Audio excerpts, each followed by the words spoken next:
obviously it's not all even in terms of where the seeds have been distributed. And one of the reasons we have this big tennis court here and all this water from the tennis court flows into the meadow, it's not going to be a problem once they get established. But for right now, as you can see, a lot of this got washed out. So I'm back here with Keith. Of course, Keith, what do you recommend that we do for something like this? Like if we just seed it again, it's going to seed. But what would you recommend?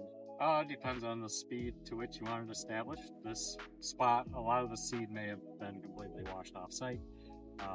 Some of it might be here and just buried. I suspect a lot of this is going to fill in on its own. But you can also patch in some erosion matting. You could do some plugs. You can reseed. You could throw down some straw.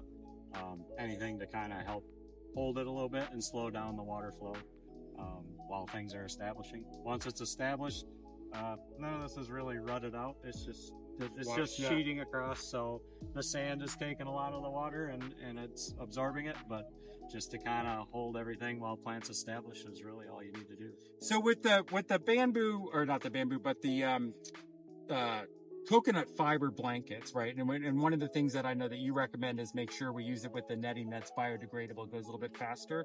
I know that you can plant into them, but sometimes people, I understand they either seed on top of that and let it, or underneath it. Do you have a preference? Does it matter to you? Well, you have to have soil contact, so the seed has to go under, and if you're going to use seed with a matting, it has to be a very thin matting. Okay. And, not the real thick coconut stuff, but you have to go with a thinner.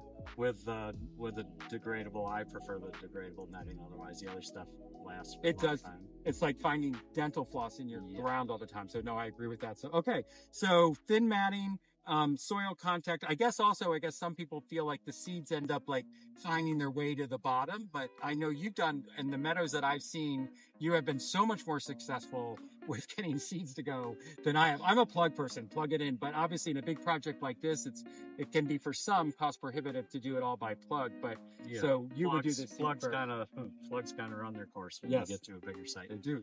But you mostly, so you have to, with a mix where you have many different types of seed, you have different sizes, and some of them are fuzzy, some of them will work through the matting, but some of them are just going to get hung up in it. They're going to make it through.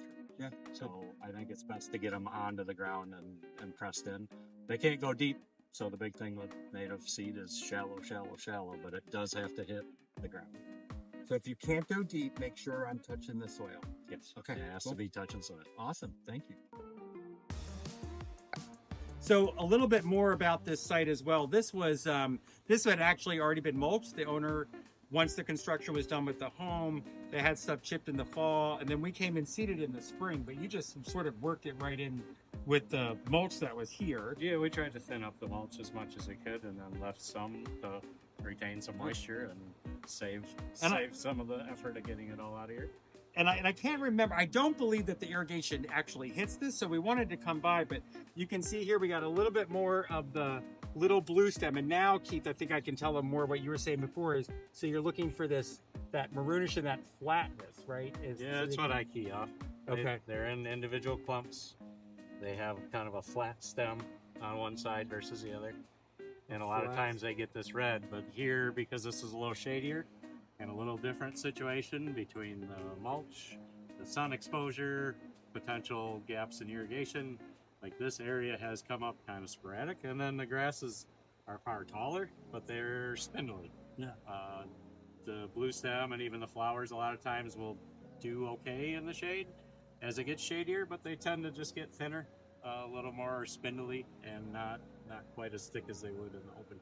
So if I spent more time in the shade, I'd be a little thinner. Maybe. There you go.